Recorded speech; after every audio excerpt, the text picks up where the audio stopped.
crept up on me.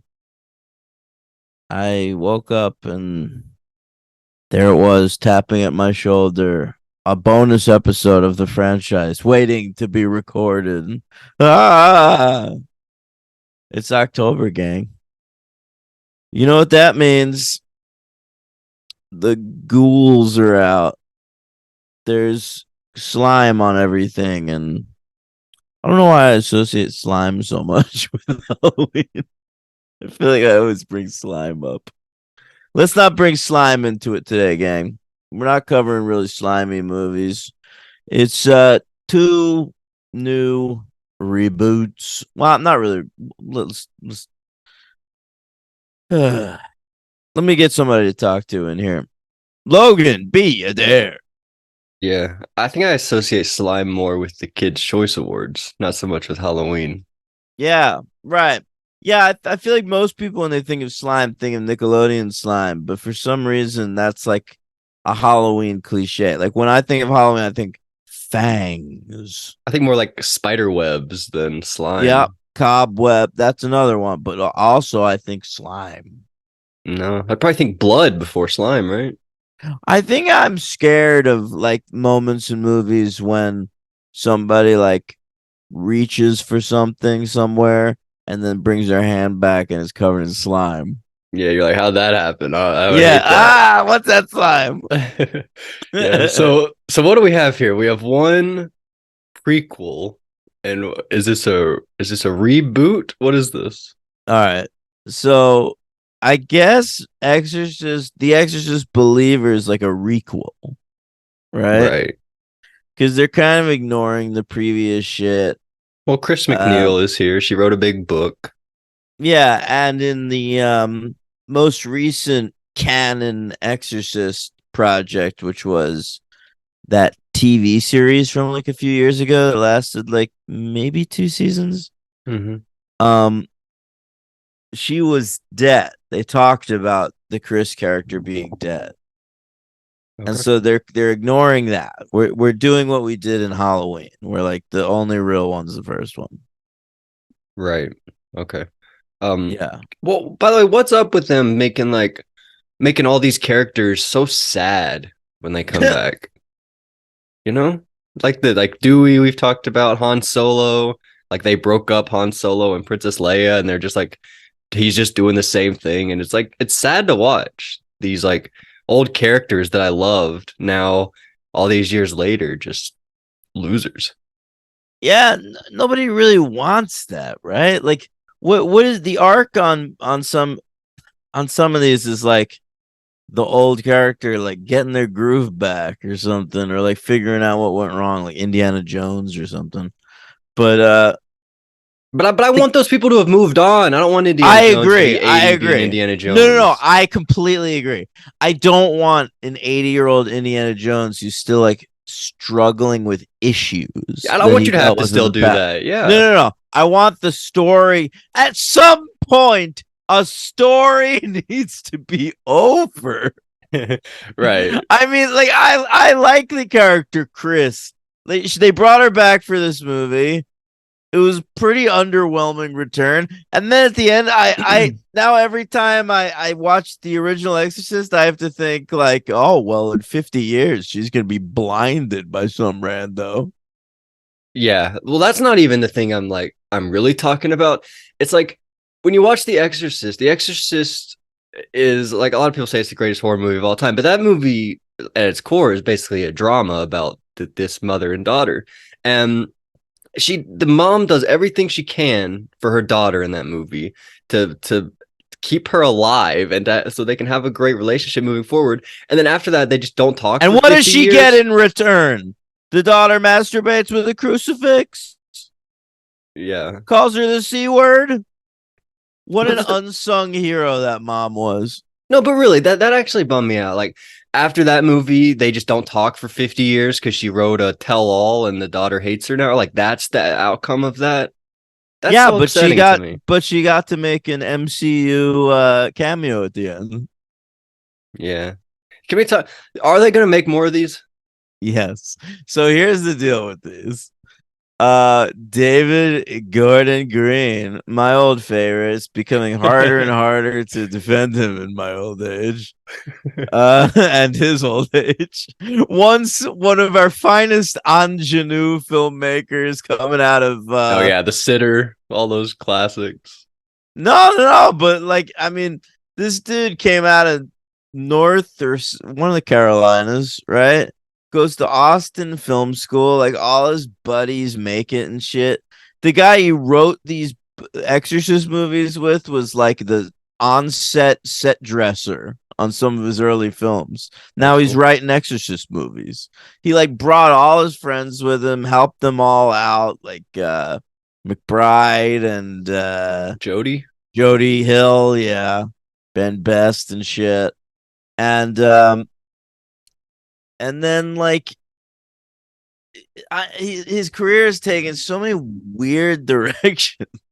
So like he started out with this like Malik vibe, like making like very slow paced, like nature-y films, like All the Real Girls and George Washington and Undertow and whatever. I mean, we've talked about this guy so many times, but like then he started making those comedies, right? Like Pineapple Express. I think what happened was like his movies were like well loved, but like getting making less and less money every time. Right.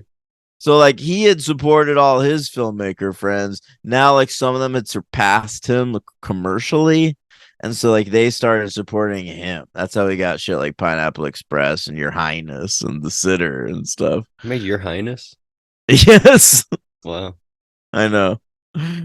And so now here he is in this like weird third part of his career. He had like gone back to like his roots for a little while. He made a couple of films like Joe and Prince Avalanche. And now like he's into horror. For a while he was trying to get Suspiria remade and then Guadagnino got a hold of it. Yeah, did you watch that? Um yeah, I didn't like it. Oh, really? Eh, I've heard that that's pretty good. I feel like it's really long though, isn't it? yeah, it's very beautiful, but after a while it's like end. Right. Okay. Yeah. Um What is this guy doing though?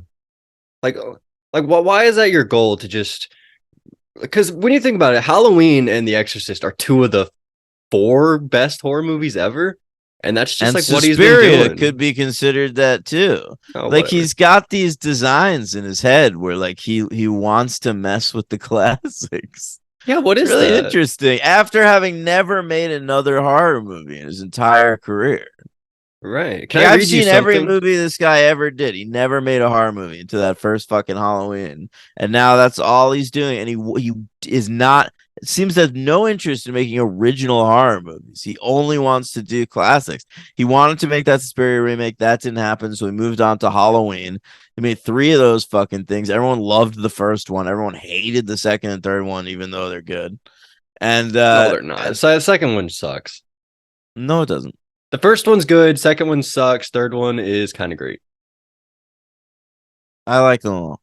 Okay. But I agree that the second one's the weakest of the three. But now he's moved on to this. And so what he's done here is after the success of the first Halloween movie or two, I don't know when exactly this happened, but he pitched his idea for The Exorcist and he pitched it because uh the rights were like in the air. Like this was around the time the TV show had gotten canceled. They're like, all Mhm. right, let's try a movie again. And so he pitched this. They all loved it. He was hot off of Halloween. They knew they could get Blumhouse on board. That would be great. And he was so hot that Universal paid $400 million Wow. for the rights to release these movies. Okay. Like Mhm. just the distribution rights. And so this movie can make $0 at the box office and still be a hit. All right. And part of David Gordon Green's deal was he pitched it as a trilogy and they agreed to make the whole trilogy, even if the first one tanks. Why? I don't know. It is such a bad business deal, I think. Yeah. Who like I just don't understand who's getting anything out of this, you know? Like I get that they're getting paid, but like David Gordon Green, what he was a big name. People like especially after that first Halloween movie, he probably could have done anything. It reminds me it's like if Ryan Johnson never had any ideas and he was just after Star Wars, he was like, all right, now people know me, now I'm gonna do Star Trek. That'll be fun, you know? Well, isn't that what JJ did? Oh, it is what J yeah, you're right. I guess it is. Yeah. It's like a little JJ. I think some guys just get lost. Like they're part of this process now. They're having fun playing with like the toys in the toy box or whatever. David Gordon Green clearly not interested. This is like the other route, right? Like he's not. He probably got offered a Marvel movie at some point. David Gordon Green Yeah. turned him down. He's like, no, I want to work with Laurie Strode. Like those are my characters. Yeah, that's another character they made all sad, but I guess that one makes sense. Yeah. What about Yeah. Rocky? They gave him cancer. Does that count? Yeah. I mean, but even Laurie Strode, think about it. Like the last time they rebooted her in H2O, like she was sad, and, like an alcoholic and shit, but she was head mistress of a private academy. Right. Like, and that's not what was going on in those David Gordon Green movies. She was living She like was insane. as a wild lady in the woods. Yeah, like she's just a kooky old crazy lady. Yeah, embarrassing her family at dinner and shit. Yeah, that's what I remember too. That's like the big scene of her at the Yeah. dinner. Yeah. Anyway, Ugh. so there we Oh, go. so yeah. So we know that the second one of these is called The Exorcist Deceiver. I didn't know that. Yes, yeah. And then the third one, I got a I pitch for the third one. tell me. The Exorcist Golden Receiver. That's the name of the second Airbud. Oh, you know what's funny is after we walked out of the movie, I pitched to my girlfriend the Exorcist Retriever, and in that one, uh, Pazuzu isn't that the name of the Yep. demon? hmm He in that he possesses a cute dog. Well, mine's good too. Golden Receiver. It could be the same thing, but he plays football. Yeah, but it's got to be just the one word, right? Then the It trilogy doesn't have to be. is believer, deceiver, Golden retriever. Receiver. Believer, Deceiver, Golden Receiver. All right. Doesn't sound as good. All right. But Uh, all right, so here we go. The Exorcist Believer. They had the great idea. Remember the first one? There's a little girl that gets possessed. What about two little girls get possessed? That's good. I know. That really is the pitch. Like that like on so they recently did a Big Brother challenge, which was Exorcist themed to like promote this movie. And that's what they kept saying on that episode. Like they really wanted to hammer that home to people in the audience. Is oh, do you thought one little girl was scary? What about two? Hey! The Exorcist Believer was incredible. Scary! It was a play on a classic with a twist revved up to 10. Thank you, The Exorcist! Encore! Now I get to decide which demons I get to exorcise out of this house. The power of Cameron compels you. Whatever. And, yeah. And you know, it's 2023, so let's make them diverse. Right. You gotta have one black one and one white one, of Yeah. course. You gotta get all the religions in this movie. You can't exclude any religions. You gotta bring them all in, right? I didn't see any Jews in this fucking movie. This All movie was right. Christian No, as hell. no Jewish people, but they everybody else, but they had like all the religions. They're like, we got to get them all in here because we don't know what's going on. So they're like four religions that we see, right? Yeah, yeah. They even make great pains to like that one family is like, we're not religious. We like encourage religion, but wait until they're older. You know what I mean? Right, so they can like make their own choice or like have Yeah, sins yeah. or whatever it is. Yeah. Like our kid hasn't been baptized yet and shit. Mm-hmm. What do you think about the actors? I thought they were pretty good. Well, look, the lead is Leslie Odom Jr. He's really good. He's always really good. I'm always impressed with that guy. So, like, I'm not sure he's got quite. I don't know. Maybe it's not his fault. I was gonna say I don't think he's got quite the charisma to lead a movie, but I kind of think he does. No, that was I good. just, I just think he's, there really was no saving this movie to me as an actor. But who else is in it? The two little girls I thought were very good. Their parents I didn't love as much, but they were serviceable. Who were the parents though? I don't know. I Like feel like I the didn't like dad. I feel like mom was better than dad though. dad was a little ridiculous. Yeah, what was that guy's name? I'm not Norbert sure. Butts. He's No like a way. fame. No, I swear that's Norbert Butts. He's like a famous character actor. He's been in tons of shit. I just saw him in he was in the Justified, the new season of Justified, and they made his character's name Norbert. Wow. Yeah, they That's were just good. like, let's just like have this dude play himself. I like that. Norbert Butts. Norbert Butts. So that's who the dad was. He's been around a long time. He was on that show Bloodline on Netflix.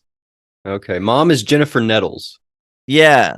Yeah. And you know what's weird about that is both of them, Norbert Butts and Jennifer Nettles, are big like Shakespeare actors. Wow. But I mean big stage actors. What I was gonna say is Butts is all Shakespeare, and Jennifer Nettles is like a musicals lady. Okay. That's cool. I've heard her Yeah. name for sure. By the way, I'm looking at the two little girls. The white girl, this is her very first thing she's ever been in. Oh really? Well, yeah, I did think she was pretty good. Oh, I thought she was great. I thought she was the better of the two. I thought the black girl I thought they were both really good, but I thought she was kind of only scary. I where I thought the white girl had like more layers to her. Like before they were possessed, I thought she was better, if that makes sense. You know? But That's interesting. I didn't see a huge difference between the two performances, but okay. I mean, I she's didn't definitely either. spooky. Definitely spooky. I think the white girl they cast because she looks like young Reagan, right? Yeah, oh, absolutely. Yeah. Reagan has a weird face, and Chubby I mean, cheeks. yeah. I mean, no offense to, No, she's a to little what's her kid. Little face. kids are What's her chubby name? Linda cheeks. Blair. Yeah. Yeah, Linda Blair, and this one's But Linda Olivia. Blair always looked like that, man. Like Linda Blair was putting out like exploitation movies in the '80s where she was popping her tits out, and like she still kind of looked like the girl from The Exorcist. It was weird. I think it's just hard for people to see past that sometimes when you see them so young. Like even we Maybe. watch Pet Cemetery, Henry Thomas is in that. It's hard for me to look at that guy without seeing him as a little boy. I don't see him as a little. I'm beyond that with Henry Thomas. Maybe I'm I just used too to. young still. Like when probably House on Haunted Hill came out or something, I was still like, Haunting of Hill hey, House. right. Oh, that's what I meant. Yeah. I'm like, look, that's the fucking it's the ET kid. Like, I was probably still doing that, but I've Right. gotten past it. Well, I think it's By because the way, Flanagan keeps putting him in stuff. Now he's around again. Is Henry Thomas our finest new scream queen? Oh, that's good because he is in all of those Hill House, Doctor Sleep, Ouija. He's in all the Flanagan stuff. That's right. And That's a good now point. here he was in this Pet Cemetery that we're going to cover today. Yeah, that's a good point. He was in Psycho 4, I see. Well, that I was didn't a know long that. time ago, man. That still counts. I guess so. But I Justin mean, Long was like, in Jeepers Creepers. We still count that for him. you're right. But he was in Doctor Sleep too, and Gerald's Game, and one of the Ouija Right. movies. Like, I'm telling you, this Henry Thomas, he's the new Jamie Lee. Yeah, I think that's actually fair. Yeah. I didn't think about that. But anyway, back to The Exorcist. We're not on Henry Thomas yet. Can I bring up? Oh, I want to bring something up. Something I bookmarked. A sweet X that I bookmarked a few weeks ago Oh, for the podcast. let's hear about a sweet X. All right, so this says William Friedkin's alleged thoughts on David Gordon Green's The Exorcist. I've delivered. heard this. Go ahead. Okay, this is from a guy named Ed. He asked him a question, and was Friedkin's response. He's dead though, right now. So this was like before. Yeah, he that happened. passed away. I gotta watch his final movie that was just released. Oh wow, that's cool. The Kane Mutiny Court Martial. He says Ed The guy who made those new Halloween sequels is about to make one to my movie, The Exorcist. That's right, my signature film is about to be extended by the guy who made Pineapple Express. I don't want to be around when that happens, but if there's a spirit world and I can come back, I plan to possess David Gordon Green and make his life a living hell. I think that's kind of fucked up. I mean, give the guy credit. Like, he made a bunch of good movies before. Like everyone talks about him like he's like the dude who made Pineapple Express and like The Sitter and shit, and that like those were his first movies, and then he like went and he made Halloween. Right. That's not the trajectory of this man's career. He's Right. gone in all kinds of different directions. He's made wildly divergent films, like bad ones to amazing ones. Like he's a director worth reckoning with and worth considering. But maybe not when you're William Friedkin. Why not? I don't know. I can understand him who's made like 6 masterpieces, probably being like looking down on this guy who's about to make the 6th sequel to his movie. Yeah, but Friedkin's also made like 3 or 4 movies that are well worse than the Pineapple Express. Probably not Your Highness, though. Your eye isn't that bad. Okay. Who did Year One? That's not him. That's not him. That's Harold Ramis. Harold Ramis did Year One. That was his final career. He retired from directing after it was so bad. Who did Land of the Lost? That's a good question. I don't know that off the top of my head. Okay. Yeah, but I thought that quote was pretty funny and crazy that he's no longer here. He said he didn't want to be on the earth anymore. He actually died. Yeah, he took off. Yeah. He fucking held to his word. Well, we'll see if he by the way, the David. director of Land of the Lost, the answer is so weird. It's Brad Silberling, who directed City of Angels and fucking Casper. It's a weird one. I only know City of the Angel episode. I don't know City of Angels. Very good, very good. Yeah. So, all right. What else happened? A line in this movie I hated. Let me know what you thought. The part where Chris is talking and she's like, "Yeah, they didn't let me in that room because of the fucking patriarchy." Oh God, I know. I want to remind her of that fucking priest from the first movie that like saved her kid's fucking life. Yeah, exactly. That was so disrespectful to those 2 men. Sorry that they were guys, but they went in there and they saved your daughter and died in the process. And would she have wanted to be in there? Like I don't understand this line at all. I don't know what David Gordon Green was thinking with that. Yeah, I don't know, but that was probably the worst part of the entire movie. That one line. Yeah, but I gotta say, like, I it just offended me. like you offended? No, it did, because like those guys put everything on the line to save her daughter, and they died in the process. And and her takeaway is like, they wouldn't even let me because they were like sexist guys. Like what? Like that was her takeaway 50 years later. That's how she views that.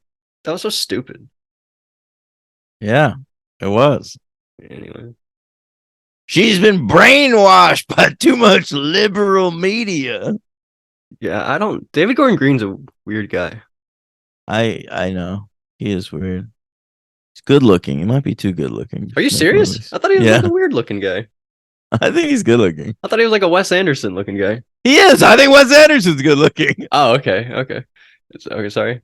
It's just not my type, I guess. But I don't know. Overall, I just want to say overall, I'm not gonna defend DGG on this one. Yeah. I love the man. He's one of my faves. Everyone knows that, but I hated this movie. I really didn't enjoy being in that theater for that length of time. Right. It's long. It's boring. Not scary.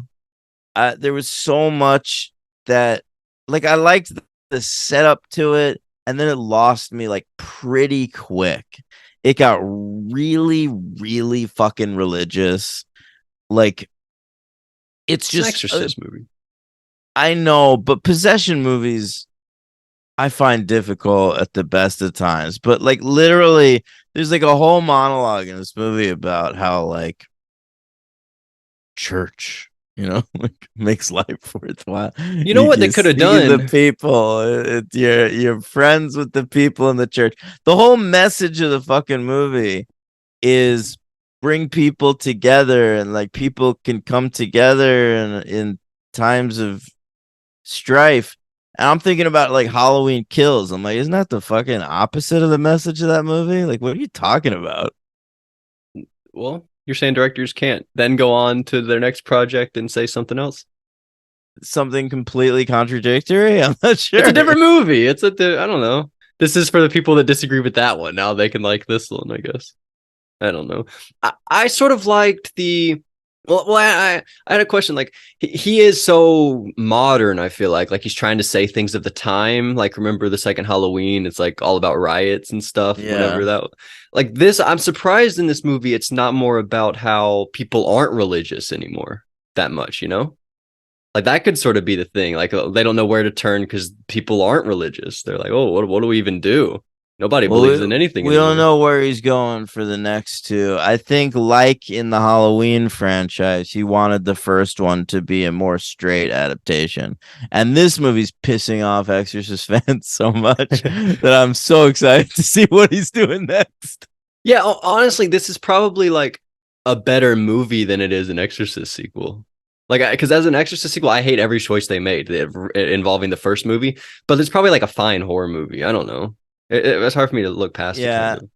The one thing is, like, people keep talking about how this movie's boring. And I'm like, have you ever seen one of the Exorcist movies? They're boring. Like, the first one's great, but like, the second Exorcist is terrible. The Heretic. I don't understand this reevaluation people have made of the third Exorcist movie. I've heard Where that my people whole are life that people like that one. yeah, people. Well, I've lived longer than you. I remember when people didn't like that movie. Right. Uh, but it's considered some sort of like forgotten masterpiece now, and I think that movie's boring as hell. Wasn't it Uh, made by Taxi Driver guy? That's probably why. no, no, no, no, that's not that one. Oh, that's a different one. Yeah, the third Exorcist was made by William Peter Blatty, who wrote the book. Okay. The Um, fourth one but is didn't Rennie Harlan do one though? yeah, well, then after that one, they did a prequel by Paul Schrader. They thought the Paul Schrader one was uncommercial, and so they put it on the shelf, and they had Rennie Harlan make the same movie, and then Oh they wow. released both of them. Oh, that's crazy. I, Yeah, I can't even think of another example of that happening. That's no, really it's weird. insane. Yeah. So, but like, yeah, you're right. Like in a franchise full of like bad, boring sequels, it's weird to probably complain about this one being bad and boring, but Yeah, it like what are is. we talking about? What is this like sacred cow? They literally haven't made a good one of these since 12 years before I was born, and I'm like in my late 30s. Right. Yeah. I think it's fair to not like it though. Just because the other ones are bad doesn't mean we should give it a pass. No, I'm not. But like, I just don't understand like people's outrage against movies. They're movies. Like they made a new Exorcist. It's bad. It's another bad Exorcist movie. Oh well. You're saying like, oh, it's just movies, as if movies aren't the number one most important thing in our life. You're like, it's No, just a no, no. movie. I know, but in terms of franchises, like I live with franchise. I've lived thinking about franchises like every day of my life for so long that like I think about it now and it's just like there's a million franchises that have like great movies and bad movies and mediocre movies. Like that's what franchises are. And like The Exorcist has never been one where it's like the anticipation is so high because this next one could possibly be great. There's never been a good Exorcist sequel. They've tried a bunch of times.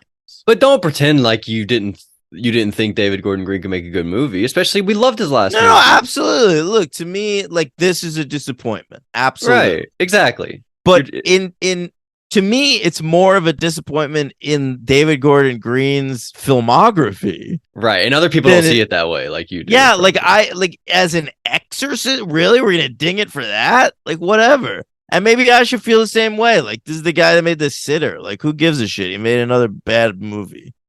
Look, whatever. He's like I said, this guy's got like fives and ones. Right. Do you think this is one? No, I don't. I'm gonna give it a 2. I think it's well made because he's makes movies well. I really loved the opening where it's like cutting to like shots of the town, like between like that cootie catcher opening and closing. You know what I'm talking about? The disaster at the beginning where the wife dies?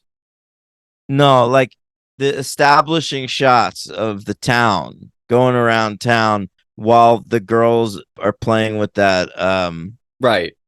yeah. Yes, and I also want to say I liked this how it's like they go into the woods after school and they go missing. That felt real to me and it felt current because like now everybody has like doorbell cameras, everybody has security cameras everywhere. I feel like I see this all the time, like people going missing and stuff, and like it's like CCTV footage of that type of stuff. So that seemed like a good take on this, I thought. Yeah, I agree. That was all solid to me. The idea that they're like gone for a couple days and they don't really know it, and then like this demon slowly. All right, sorry guys, my power went out. We forgot what we were saying, but um we didn't like it that much. We're gonna give it a 2, I guess. Right? Yeah, I mean, what'd you think of the kids at the end? It's just like the movie's almost 2 hours. Let's end it, and they give them like an ultimatum or whatever. It's like the Dark Knight. Like, which boat do you want to see? I didn't think it was like that. I thought that was actually kind of good how it opens the movie. He has to make that choice, and then the end of the movie he has to make the choice again. Yeah, but here's the thing.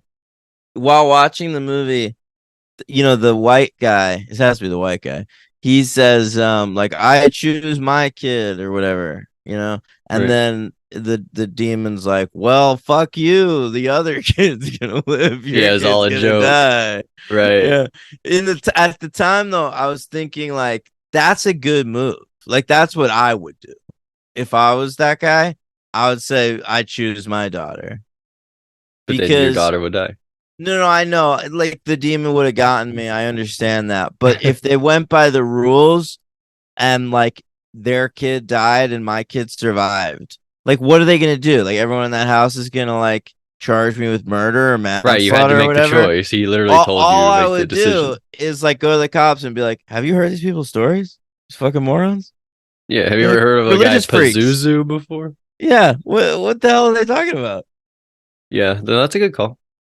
Yeah. So I kind of thought that dude had a good head on his shoulder. Right. Yeah. All right. Yeah. Um, I'm gonna give it a 2, but I do kind of want to give it a 1 only because it bothered me so much. Like with all the mistakes they made with the original movie really pissed me off. no, I mean, I was never at a 1. It feels like a pretty solid 2 to me. Okay. All right. Yeah. Who's your MVP? I agree. Like I think it is a 2, but in terms of like the franchise, like ruining another movie that I love, It's not ruining anything. I know that after The Exorcist, they're not going to talk for 50 years. That is sad. Everything about that movie is her trying to keep her daughter alive because she loves her daughter and they have such a great Listen, relationship. forget it, Jake. It's franchise town. You always do this. You're fucking Scream, Roman. yeah, Roman. Jigsaw. Fucking, You Roman, just brought up last week how Jigsaw gets scammed, and now you're gonna watch Saw 2 and be like, "Oh, Jigsaw just got scammed." Yes. But this doesn't bother you. It doesn't bother me just because, like, I've seen You it just pick and happen. choose what's gonna bother you. No. Oh, Saw, that bothers me. David Gordon Green, nope, Nothing doesn't but bother no, me. that shit doesn't bother me either. It's just something I live with. That's the world now. Nothing has an ending anymore. Everything is But like things can go on and not ruin the past. You know? I guess so. Okay. You know, I agree. I'll give it a 2. I'm reading those like early Stan Lee comics, dude, and I reached a point in like I think it was Doctor Strange, and I was like, I was like, I think this is the end. Like this is where Doctor Strange should have ended. Like this, I've reached the ending of the comic book, but Right. nothing's allowed to end. Then it went on for a further 50 years. Yeah, that should actually be something that we tracked. Like you've tracked in the franchise, like when the franchise should have ended. Like what would have been a good out. Almost always first one. Right, but they're gonna keep going. Like it is the nature of franchises, right? Like Toy Story 3, right? That's like the perfect example of it. Yeah, that is the perfect example of it. But all right, so we'll give it 2. Is my MVP? I'm gonna go Dad, the black guy dad, not the white guy dad. Black guy dad. Well, there's 2 Sweet. dads. I know. Yeah, Leslie Odom Jr. It's that guy. Yeah, carries the movie. LVP, I'm gonna go Chris McNeil. So sorry, that character. Oh, really? Wow. I just hated everything about it. They take her eyes out. They like it's so stupid. The I'm ending gonna go- sucked when she showed up and was like, "Mom." You know, I didn't even see it. Can I tell What do you you a mean, you story? My stomach, like deep in the like with like a half hour left, was like killing me. And I was like, I could tell this movie doesn't have that much left to go. I'm just gonna watch to the end. I'm gonna race my ass to the bathroom, and then I didn't make it, Logan. What do you mean? You Like, pooped in the hallway? no. Like I didn't make it to the end of the movie. Oh Like yeah. they wrapped up all the shit with the kids, and then it was like the next day, and I was like, God damn it, I can't do this anymore. And I told my girlfriend I was going to the bathroom, and then like I got a text from her while I was in there, like movie's over, I'm outside. she told you what happened with Linda Blair. No, I knew I was gonna miss it, so I while I was in the bathroom, I Wikipedia'd it and I read the plot description of the end. Yeah, it was really stupid, and the acting on both sides was really bad, and like the camera movement, I didn't even like. I don't know, I had a lot of problems with it, but Yeah. anyway. So people who are like real, oh, nobody should watch it at home. Like that's screens, fucking movie theaters. We You AMC, don't have we make bowel movies problems, better, though. and it's like fuck you. I wasn't even able to finish my goddamn movie. Well, that's your issue. I didn't have a problem. I sat You there the know, whole time. when I'm at home, there's a thing called a fucking pause button, dude, and I use that shit like the Dickens. I feel like I use rewind more than pause. I'm No, always I like, almost ooh, did I never catch that right? rewind. Rewind. You do seem like a real rewinder. I do. Not when I'm like with somebody, but especially if I'm on my laptop, I'll just hit that little left arrow a couple times. Sure. Yeah. All All right. right. So no, Ryder Strong. Oh, did never I say saw my it. LVP? Oh yeah, what do you got? That cowardly priest. The one who dies? Yeah. There's like one death, and it's that guy. Yeah, he's like sitting outside in his car, like, I can't come in. I'm too nervous. Okay, but then he dies. He had a right to be nervous. He got his neck snapped. That was a pretty good neck snap. That's like the one thing that happens in the whole movie. All right, well, Okay. that one thing was pretty good. All right, shout out to David. All right, no, Ryder Strong never saw it. Andy gave it 2 stars. Anything else? Where do you rank it? I never saw the other ones. I only saw the first Exorcist. Oh, Well, I saw the man. second one and bailed. Yeah, I mean, that's tough. I think it's better than Exorcist 2. It's not as good as the third one. That's a classic. I feel like it's not as good as Schrader's prequel, but it's probably better than Rennie Harlan's. So it's 4th out of 6. Harlan Yeah. and Hugh are worse. Yeah, that sounds about right.